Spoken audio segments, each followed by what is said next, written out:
ওবায়দুল কাদের দেশটাকে নষ্ট করে গেছে, সাথে মোদি আছে, মোদি চাচ্ছে বাংলাদেশ তছনছ হয়ে যাক, বাংলাদেশের উন্নয়ন নাই। এটা হাসিনা বুঝতে পারে নাই।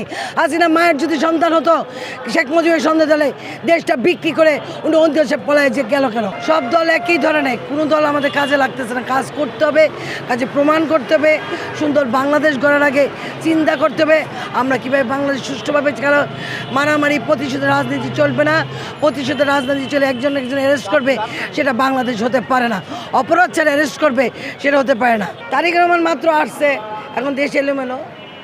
এখন উনি ঠিক করবে কিভাবে? ওনার মাথায় চিন্তা, এখন উনি টেনশনে আছেন। এই দেশ ঠিক করা কঠিন আছে, দেশে চোর ভর্তি, দেশে হজবরল অবস্থা আছে।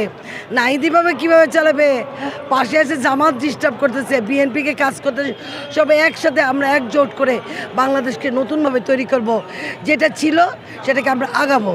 ছিল সুন্দর ব্যক্তি, সুন্দর দেশ ছিল, এখানে ওবায়দুল কাদের দেশটাকে নষ্ট করে গেছে, সাথে মোদি আছে, মোদি চাচ্ছে বাংলাদেশ তছনছ হয়ে যাক, বাংলাদেশের উন্নয়ন নাই।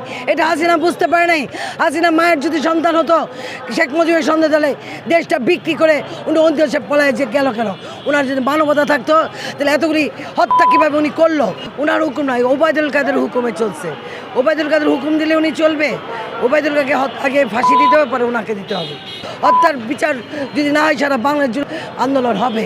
শেখ হাসিনা ফিরে আসবে, কিন্তু শেখ হাসিনার দল যে দেশটাকে নষ্ট করে দিছে, এত হত্যার বিচার হবে। আর ওনার তো বলেছে ফাঁসি নাই, ফাঁসি এখনও হচ্ছে না।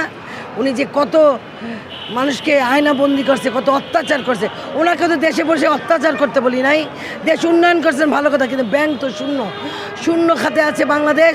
পেটে ভাত নাই, কিন্তু বাহাদুরিতে আমি দল করে ওইটা করি নেতা পরে খ্যাতা হয়ে যায়, নেতার ভাব থাকে না। আমরা নেতাকে বলি দেশকে সুন্দর করো, দেশ বাংলাদেশ তৈরি করো, নতুন একটা বাংলাদেশ তৈরি হোক, প্রতিটা মানুষের মুখে হাসি ফুটুক।